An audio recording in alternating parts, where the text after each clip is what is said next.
Finally Friday, thank goodness. Was the longest work week ever, and it always feels that way right before the holidays. So Christmas is next Tuesday. Christmas Eve is next Monday. It's going to be a 5-day weekend for me, so awesomeness. So let me start off with saying, Merry Christmas to everyone. Hope you guys, and your family, your loved ones, friends, and whatnot, have a great Christmas, Merry Christmas, and yeah. So I'm going to be talking about this gem here, Venom.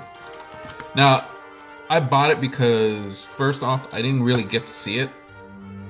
And I kind of saw some of it over at a friend's house because they had the cables. I don't know what you call it. They have something where they can watch movies that come out in theater, or before they come out on DVD, something like that. I don't know. It was pretty decent quality, but we were working on something, so I'd watch and work. So, I got the gist of it. Symbiote finds Eddie, they become Venom, blah blah blah. But I didn't get to watch the movie, so it came out this week on DVD. I always get the DVD Blu-ray, or I always get the Blu-ray digital. If it comes with DVD, awesome, whatever. I just give it to my friend or brothers, whatever. But I do the digital because I listen to this stuff at work, while I'm working. But yeah, a lot of people hate this movie, surprisingly. I didn't think, honestly, when I've heard about a Venom movie, I wasn't ecstatic about it. I was like, oh man, it's going to be Sony, though. Kind of killed the Green Goblin for me with that Amazing Spider-Man Part 2. Instead of looking like the Green Goblin, Harry looked like a anorexic, homeless guy on crack. I hated that version of the Green Goblin. But, so I wasn't too about Sony doing a Venom movie, especially since, Venom seems to be one of the more popular villains / anti-heroes of Marvel, and one of my favorite ones too. I remember I was super excited when he finally came out in the animated series. It came out in the 90s. I was like, oh damn, it's Venom. Finally. And when Carnage came out, that was pretty cool too. But yeah, a lot of people just really hate this movie though. Really bash on it. Now, I finally saw it from beginning to end without, working on stuff. I sat down and actually watched a movie for once. Instead of watching it in parts and just putting everything together. I liked it. It wasn't the greatest movie in the world. I'll tell you that right off the bat. It's not the greatest movie in the world. But entertainment-wise, whatever. If you were planning on buying it because you wanted to buy it, go ahead. If you hate it, then everyone's entitled to their opinion. I've seen worse. Spider-Man 3, that one sucked so bad. It took me, when I saw Tom Hardy was going to play, I was like, alright, Hardy might save it. I just wanted to get the Eric Foreman as Venom Eddie Brock image out of my head. That was horrible casting. Nothing against, I think his name's Topher, the actor. I don't know, for me he's always going to be Eric Foreman, but nothing against him, but he is not Eddie Brock, he was not Venom. It just sucked. I was waiting for Red Foreman to come out and call him dumbass throughout the whole Spider-Man 3 movie. So when I saw Tom Hardy's going to be Eddie Brock, all right, he looks the part, but we'll see, And after watching it, like I said, it was entertaining. I didn't think it sucked. I didn't think it was great. I just thought it was entertaining.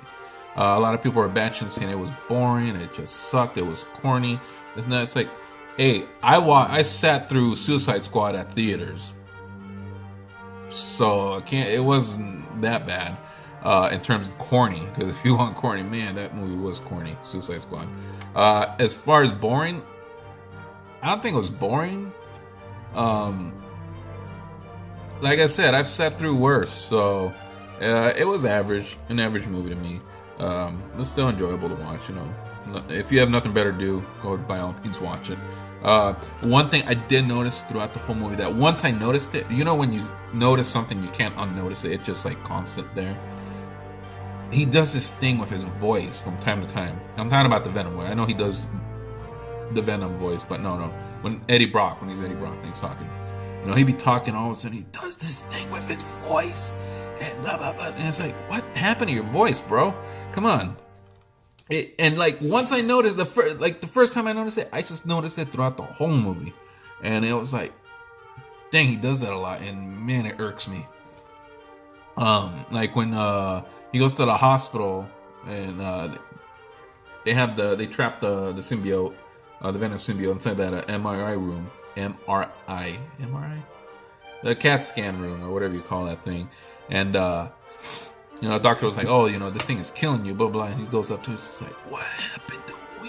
And I was like, "Man, you sound like you're losing your voice." So I mean, he kept doing that a lot. It just irked me.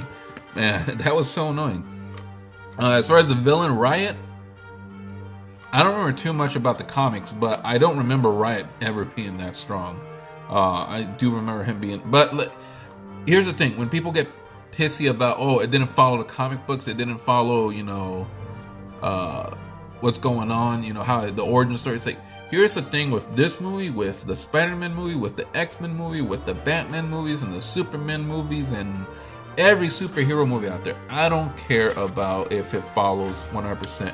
Because if it goes by the comic books, my God, we'll have endless movies and we'll never get caught up. The way I see these things, it's kind of like I see the actual comic books. You got a team of writers, you got a team of artists, and all that jazz. You got a team behind that series. For example, let's say right now, whoever's writing Batman and the artist behind the current comic books on Batman, let's say Detective Comics, they're telling Batman in their way, or the Amazing Spider-Man has a team right now, and they're telling the Spider-Man story. It's Spider-Man. It's still the same character, but they're just telling their story. So when I see these movies, I don't go in there thinking, man, they better follow it like they did in the comic books, or the origins. No, I'm just thinking of it. It's another team, as it would be in the comic books, and they're telling the story, their way, kind of like the Marvel movies. It's like, okay, that snap thing and in Infinity Wars with the snap, that was in the comics. It didn't happen like in the comics 100%, but it happened. They just told it their way. The Russo brothers told it their way, because if it were going off the comics, and Captain America should have been dead by that punch that he received by Thanos when he's coming down on him and he just socked him in the face. That should have been it for Rogers right there, but it wasn't. So that's how I treat this. Oh, where's Spider-Man? Say, look, I get it. Don't get me wrong. That's how it started with Spider-Man. Then it went on to Eddie. But like I said, this is Sony. They decided to go this route and tell their story this way. This team decided to write, the alien like this, and to write it stronger than, like, as strong as Venom, if not a little bit stronger. It is what it is. I really don't care when I'm gonna go see Aquaman this weekend. I'm not really big on the Aquaman comics to begin with, but if I were and all that, I wouldn't go in there expecting, oh man, they better do it right off the bat how it should be in the comics, how it was in the comics. First off, I don't think he was Polynesian and that tall with a beard and Samoan tattoos. I don't think Aquaman was ever like that. If my memory serves me right, he's always been some blonde dude.